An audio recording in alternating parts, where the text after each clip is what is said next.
जय स्टूडेंट, मैं Mohammad Kashif biology MK में आपका खैर मकदम करता हूं। आज हम यूपी बोर्ड 2023 कक्षा 10 का विज्ञान का मॉडल पेपर लेके आए हैं।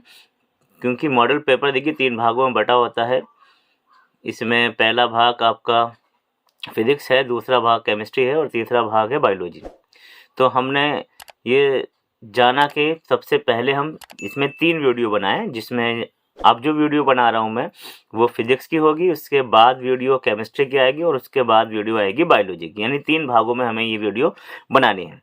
अब इसमें देखिए सबसे पहला क्या है कि बहुविकल्प प्रश्न। तो खंड आ में बहुविकल्प प्रश्न दे रखे हैं 20, जिसमें 7 प्रश्न हैं भौतिक विज्ञान के, 6 प्रश्न हैं केमिस्ट्री के यानी रसायन विज्ञान के और 7 ही प्रश्न हैं बायोलॉजी यानी जीव विज्ञान के। तो हम इसमें आपको बहुविकल्पीय प्रश्न भौतिक विज्ञान के और लघुत्तरीय प्रश्न और दीर्घोत्तरीय प्रश्न, इसका पूरा पेपर हम हल कराएंगे, यानी पूरा भाग हल कराएंगे। तो अब इसमें सबसे पहली बात अगर बात करें इसमें, तो भौतिक विज्ञान के हम थोड़ा इसके बहुविकल्प क्वेश्चन देख लेते हैं। किसी अवतल दर्पण द्वारा आभासी, सीधा तथा आवर्धित यानी बड़ा प्रतिबिंब बनता है तो वस्तु की स्थिति होगी, यानी वस्तु कहाँ पर रखी होगी जब अवतल दर्पण पर आभासी, सीधा और आवर्धित प्रतिबिंब बने, तो वो होगी ध्रुव व मुख्य फोकस के बीच में। अगला क्वेश्चन है विद्युत धारा का मापन करते हैं तो किसमें? एमीटर। ठीक है, इसे धारा मापी भी बोल सकते हैं। प्रतिबिंब से श्वेत प्रकाश की किरण गुजरने पर सबसे अधिक जो विचलन होता है वो कौन से रंग में होता है? बैंगनी रंग में। सबसे कम किस में होगा? लाल रंग में। सबसे ज्यादा किस में? बैंगनी रंग में। तो अगला क्वेश्चन है हमारा 1 किलोवाट घंटा में कितने जूल होते हैं? यानी 1 किलोवाट घंटा बराबर होता है 3.6 गुणा 10 की घात 6 जूल। एक गोलीय दर्पण की फोकस दूरी f और वक्रता त्रिज्या r में क्या संबंध है? तो हम जानते हैं कि r बराबर 2f होता है, यानी वक्रता त्रिज्या फोकस दूरी की दुगनी होती है। ठीक है, अगला क्वेश्चन है एक लेंस की क्षमता 2d है, d फॉर डायोप्टर, और लेंस की क्षमता का जो इसको निरूपित करते हैं वो p से निरूपित करते हैं। तो क्या है, ये 2 डायोप्टर है, तो उसकी फोकस दूरी क्या होगी? यानी f निकलवाना है। तो देखिए सूत्र देखिए यहाँ पर f बराबर 100/p, इसके बाद यहाँ पर 100 और ये p का मान यानी क्षमता का मान 2d दे रखा है, तो इसको काट दीजिए तो ये कितनी बार कट जाएगा? 50 बार कट जाएगा। तो इसका जो आंसर आएगा वो कितना आएगा? 50 सेंटीमीटर। अगला क्वेश्चन जो कि इसका लास्ट है बहुविकल्प में, चंद्रमा से देखने पर आकाश का रंग दिखाई देता है तो कैसा? काला। चंद्रमा से देखने पर या अंतरिक्ष से देखने पर आकाश का रंग काला दिखाई देता है। क्यों? क्योंकि वहां पर प्रकाश का प्रकीर्णन नहीं होता।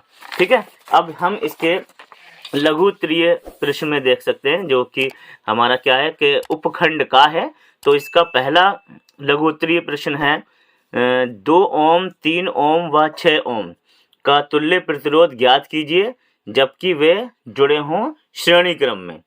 तो श्रेणी क्रम में जब प्रतिरोध जुड़े होते हैं तो उसके लिए क्या निकालते हैं, यहाँ पर हम देख सकते हैं। उसके लिए हम निकालते हैं श्रेणी क्रम के लिए सूत्र क्या लगाएंगे, देखिए यहाँ पर। तो श्रेणी क्रम के लिए यहाँ पर सूत्र लगाएंगे R = R1 plus R2 plus R3। 3 ओम दे रखे हैं 3, तो यहाँ पर तुल्य प्रतिरोध तो R हो गया। यहाँ पर ये माना गया 2 ओम प्लस 3 ओम प्लस 6 ओम। सबको जोड़ दो बस, 2 और 3 5, 5 और 6 11। ठीक है, तो ये 11 ओम इसका आंसर आ गया श्रेणी क्रम में। ठीक है, और इसके बाद ये तो क्रम निकल आया। अब इसका अगला क्रम पूछा है समांतर क्रम। तो समांतर क्रम का सूत्र क्या होता है समांतर क्रम में? तो समांतर क्रम में अगर जुड़े हुए हैं तो सूत्र होगा 1/r। देखिए समांतर क्रम के लिए 1/r बराबर 1/r1 plus 1/r2 plus 1/r3। अब यहाँ पर देखें, इनके मान रख दो। कितना है? 2, कितना है? 3 और ये कितना है? 6। ठीक है, इनका एलसीएम निकाल लेंगे। 2 3 6 का, तो ये कितना निकल आया, ठीक है। तो ये निकल आया 3 दूनी 6, तो 6 एलसीएम निकल आया। अब इनका देखिए 2 तिया 6, 3 दूनी 6 और 6 एकम 6, तो 1/r बराबर हो गया 3 और 2 5 और 1 6, तो 6/6। इससे ये कट गया, कितना आ गया, तो r के आगे कितना लिखा है हमने, 1 लिखा है, कितना आ गया r, कितना आ गया हमारा 1 ओम, ठीक है। यानी श्रेणी क्रम में जो इसका आंसर था वो 11 ओम था, और समांतर क्रम में अभी हमने इसको आंसर निकाल के दिखाया आपको, क्या, 1 ओम, ठीक। अगला क्वेश्चन है हमारा इसमें, फ्लेमिंग के बाएं हाथ के नियम को समझाइए। तो फ्लेमिंग के बाएं हाथ का नियम क्या है, देखिए चित्र भी बनाया हमने। यदि हम अपने बाएं हाथ के अंगूठे, तर्जनी उंगली तथा मध्यमा यानी बीच की उंगली को इस प्रकार फैलाएं कि तीनों परस्पर लंबवत हों, यानी 90 डिग्री का कोण बना रहे हों, तब तर्जनी उंगली चुंबकीय क्षेत्र यानी बी की दिशा को तथा मध्यमा उंगली यानी बीच की उंगली क्या है, विद्युत धारा यानी आई की दिशा को प्रदर्शित कर रही है, तो अंगूठा चालक पर लगने वाले बल की दिशा को प्रदर्शित करेगा। यहाँ पर ये हम चित्र में देख सकते हैं, देखिए यह समकोण पर मुड़ी हुई, ये समकोण पर मुड़ी हुई मध्यमा, ये तर्जनी है, ये अंगूठा मध्यमा उंगली तर्जनी उंगली एक दूसरे के समकोण पर मुड़ी हुई है। तो यहाँ पर देखिए मध्यमा उंगली किसको, बी को प्रदर्शित कर रहा है, और तर्जनी उंगली और मध्यमा उंगली आई को प्रदर्शित कर रहा है, तो अंगूठा किसको प्रदर्शित करेगा, बल को प्रदर्शित करेगा, यानी एफ को प्रदर्शित करेगा। अब अगला क्वेश्चन है यहाँ पर हमारा, इसी में अथवा 5 सेंटीमीटर लंबाई का कोई बिंब 30 सेंटीमीटर की वक्रता त्रिज्या के उत्तल दर्पण के सामने 20 सेंटीमीटर की दूरी पर रखा है, तो प्रतिबिंब की स्थिति, प्रकृति और साइज ज्ञात कीजिए, ठीक है। तो इसके लिए हमें क्या देखना है, इसे हम हल करके दिखाएंगे यहाँ पर आपको। तो सबसे पहले यहाँ देखें क्या दे रखा है, h दे रखा है आपका, क्वेश्चन नंबर 2 है, h दे रखा है कितना, 5 सेंटीमीटर।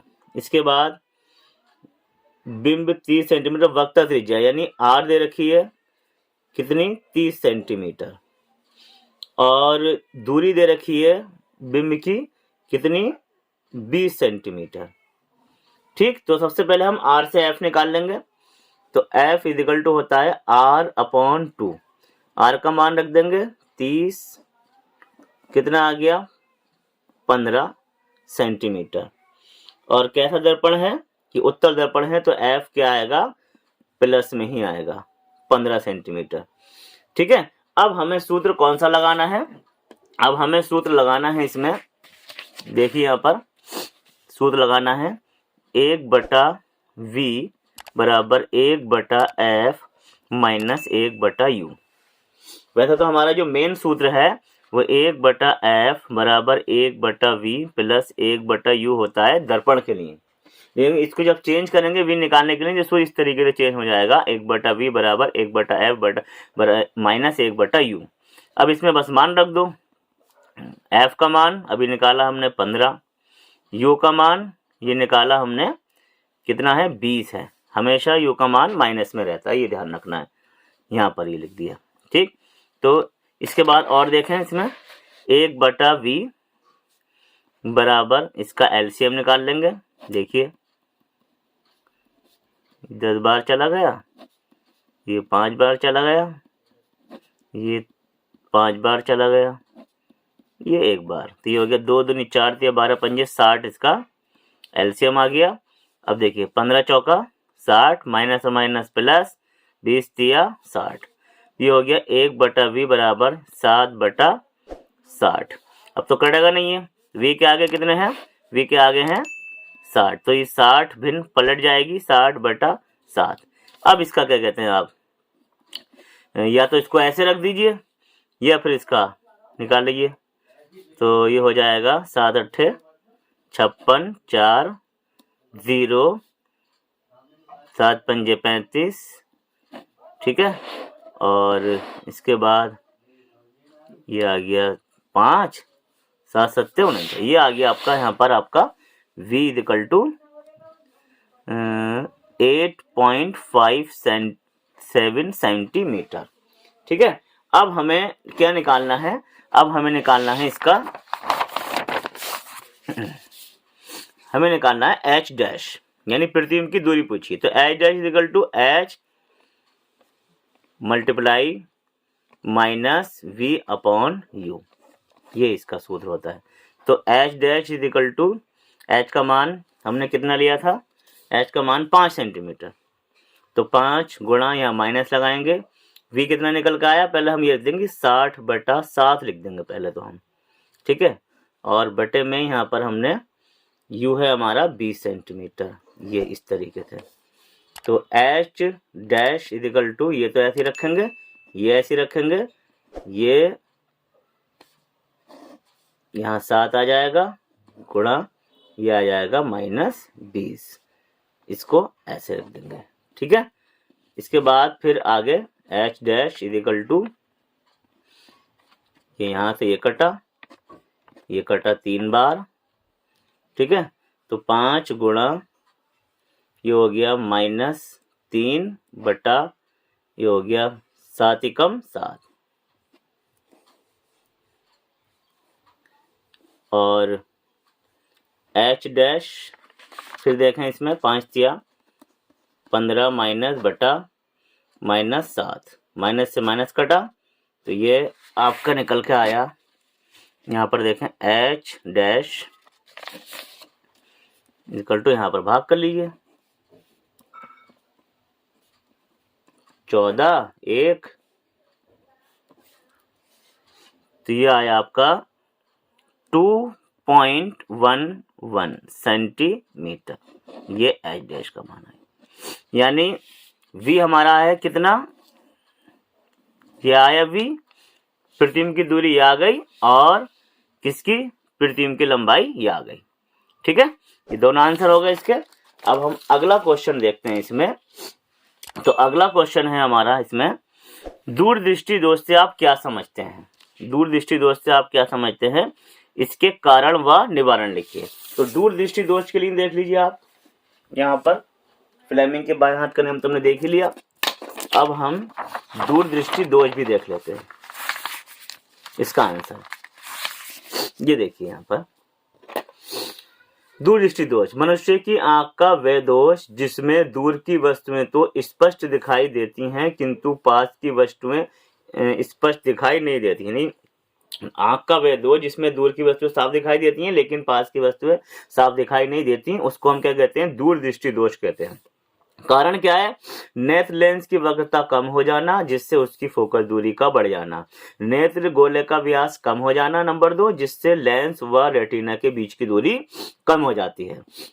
अब इस दोष के निवारण के लिए किसका इस्तेमाल करते हैं, तो इस दोष के निवारण के लिए जो इस्तेमाल किया जाता है वह उचित फोकस दूरी के उत्तल लेंस का इस्तेमाल किया जाता है। देखिए, निकट दृष्टि दोष के लिए उचित फोकस दूरी के उत्तल लेंस का इस्तेमाल, उसका अवतल लेंस का इस्तेमाल करते हैं, और दूर दृष्टि दोष के लिए उचित फोकस दूरी के ही उत्तल लेंस का प्रयोग किया जाता है। यहाँ पर डायग्राम बनाने के लिए भी आता है, तो डायग्राम भी हम इसमें देख सकते हैं। तो डायग्राम में देखिए आप, ये हमारी दूषित आंख है, देखिए यहाँ पर ये वस्तु है, इसका प्रतिबिंब, ये आंख का लेंस है, आंख में कौन सा लेंस होता है, उत्तल लेंस होता है। ये कहाँ बना रहा है, ये रेटिना के पीछे बना रहा है प्रतिबिंब, ये दूषित आंख है, ठीक है। इसके बाद यहाँ पर हमने चश्मे में कौन सा लेंस लगा लिया, उत्तल लेंस लगा लिया, और इस उत्तल लेंस लगाने के बाद जो प्रतिबिंब था कहाँ पर बनेगा, जहाँ बनना चाहिए, रेटिना पर, रेटिना पर बनना चाहिए ना, जब भी तो साफ दिखाई देगा, तो रेटिना पर यहाँ पर प्रतिबिंब बनता हुआ दिखाई दिया है। तो इसलिए इसमें ये दोनों चित्र भी देखना है आपको, निवारण देखना है, कारण देखना है, और दूरदृष्टि दोष देखना है। अब इसमें जो अगला क्वेश्चन आता है हमारा वह है इसका अथवा। अथवा में है कि 60 वाट के एक बल्ब को 220 वोल्ट के विद्युत मान से जोड़ा जाता है, तो परिकलन कीजिए, ठीक है। तो और बल्ब से होकर बहने वाली धारा, और दूसरा बल्ब का प्रतिरोध, तो बल्ब का प्रतिरोध और बल्ब से होकर बहने वाली धारा को हमें यहाँ पर निकालना है। तो उसके लिए हम यहीं पर निकाल देते हैं। देखिए, ये वाट किसका मात्रक होता है, सामर्थ्य का मात्रक होता है। तो P बराबर जो दे रखा है यहाँ पर 60 वाट दे रखा है, ठीक है। 220 वोल्ट, V बराबर दे रखा है 220 वोल्ट दे रखा है, और पूछा क्या गया, पहले इनने धारा पूछ ली है, तो यानी I आपको यहाँ पर निकालनी है। तो सूत्र हम क्या लगाएंगे, P बराबर क्या होता है, VI होता है। तो I निकालनी है, तो I बराबर क्या हो जाएगा, I बराबर क्या हो जाएगा, P बटा V। अब P बटा V हो गया, इसके बाद बस यहाँ पर मान रखना है, P का मान रख दीजिए यहाँ पर। P का मान कितना है, 60 है, V का मान है कितना, 220। तो क्या करेंगे, ये इससे कट गया, 2 तिया 6, 2 एकम 2, 2 एकम 2, ये आपका आ गया 3/11। बाकी इसका कैलकुलेशन अगर हम इसका भाग करके निकालेंगे तो ये आएगा 0.11 दूनी 22, ये हो गया 8, 0, ये इसका जो मान आएगा निकल के I का, तो I equal to 0.27 ampere, 0.27 ampere इसका आंसर आ गया। ठीक, अगला क्वेश्चन है हमारा, जो कि अभी हमें क्या निकालना है, बल्ब का प्रतिरोध भी निकालना है।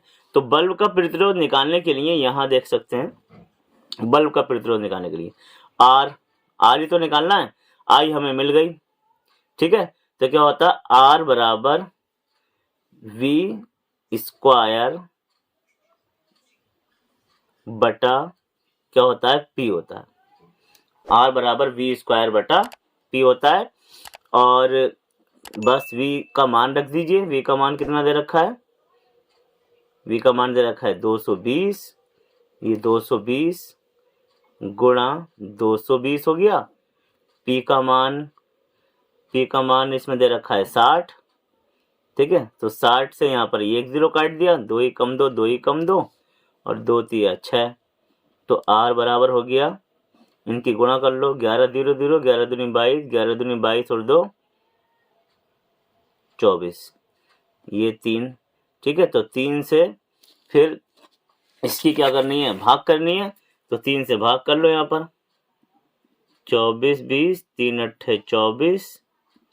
ठीक है, पूरा नहीं, यहाँ पर 0 बढ़ाया, इसके बाद ये 3 छंग 18, ये आया 2.0, 3 छंग 18।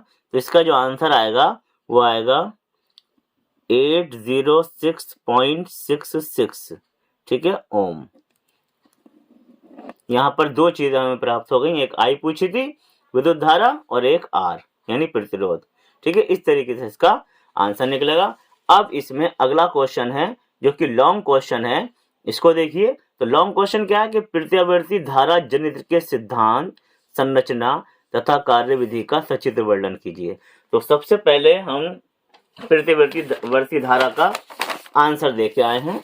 ये आपको हर तरीके का मतलब आपको आंसर मिलेगा यहाँ पर बायोलॉजी एमके में। देखिए यहाँ पर प्रत्यावर्ती धारा जनित्र, ये एक ऐसा यंत्र है जो यांत्रिक ऊर्जा को विद्युत ऊर्जा में बदलता है।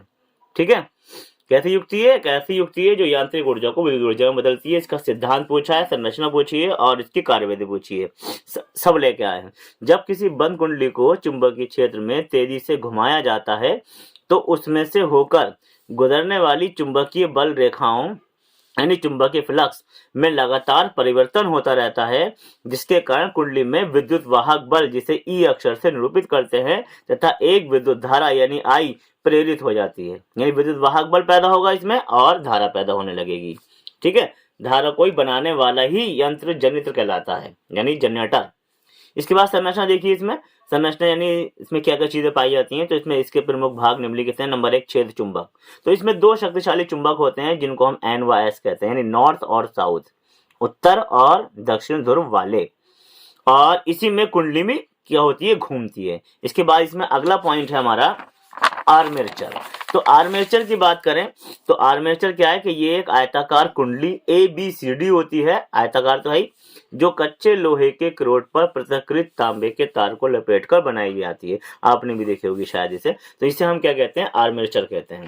इसके बाद अगला पॉइंट है इसमें सर्पी बल। तो कुंडली पर लिपटे तार के दोनों सिरे धातु के दोनों छल्लों S1 व S2 से जुड़े रहते हैं तथा आर्मेचर को घुमाते हैं। यही सर्पी बल इससे जुड़े रहते हैं और आर्मेचर को घुमाते हैं ये। और आगे पीछे होते हैं, इन्हें ही हम सर्पी वलय कहते हैं। इसके बाद है इसमें ब्रुश। सर्पी वलय S1 व S2 सदैव तांबे की बनी दो पत्तियों B1 व B2 को छूते हुए नजर आते हैं, स्पर्श करते रहते हैं, जिन्हें हम ब्रुश कहते हैं। ये कैसे होते हैं? ये स्थिर होते हैं, यानी सर्पी वलय घूमते हुए रहते हैं, गतिमान होते हैं, और ब्रुश कैसे रहते हैं? स्थिर रहते हैं। अब इसकी ये भी बहुत इंपॉर्टेंट है कार्यविधि, क्योंकि कार्यविधि भी पूछी जाती है, तो कार्यविधि भी हमें देखनी है। तो कार्यविधि में हम देखें कि माना आर्मेचर कुंडली ABCD दक्षिणावर्त दिशा में घूम रही है। दक्षिणावर्त दिशा यानी क्लॉकवाइज, जैसे घंटे की सुई घूमती है ना, कौन सी दिशा में घूमती है? दक्षिणावर्त दिशा में, यानी क्लॉकवाइज, जिससे कुंडली की भुजा CD नीचे जा रही है तथा भुजा AB ऊपर की ओर आ रही है। फ्लेमिंग के बाएं हाथ के नियम अनुसार इन भुजाओं में प्रेरित धारा की दिशा बाह्य परिपथ में S2 से जाएगी। S2 क्या है? सर्पी वलय दूसरा वाला, तथा ब्रुश S1 से आएगी, यानी S2 से जाएगी और S1 से आएगी सर्पी वलय में, और ब्रुश तो उसके साथ जुड़े हुए होंगे B1 और B2। जब कुंडली अपनी ऊर्ध्वाधर स्थिति से गुजरेगी तब भुजा AB नीचे की ओर जाना प्रारंभ करेगी तथा भुजा CD ऊपर की ओर जाने लगेगी। इस कारण AB व CD में धारा की दिशा पहले से विपरीत हो जाएगी, यानी आधा आधा चक्कर लगाती है ये। आधे चक्कर में धारा की दिशा जो होगी वो पहले क्या होगी?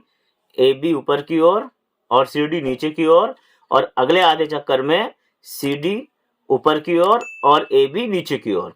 इस प्रकार धारा की दिशा को ही, इस प्रकार की धारा की दिशा को हम क्या बोलते हैं? प्रतिवर्ती धारा कहते हैं, क्योंकि प्रत्येक आधे चक्कर में जो धारा की जो दिशा होती है वो बाह्य परिपथ में क्या हो जाती है? बदल जाती है। ठीक है, इसका डायग्राम देख लेंगे। यहाँ पर इसका डायग्राम दे रखा है, डायग्राम को हम देख सकते हैं। ये मैंने इसका डायग्राम बनाया है, तो डायग्राम को देखिए यहाँ पर ये N1S है। ठीक है, दो चुंबक हैं शक्तिशाली, इसके बीच में आयताकार कुंडली लगी हुई है। तो आयताकार कुंडली हमारी क्या है? A, B, C और D।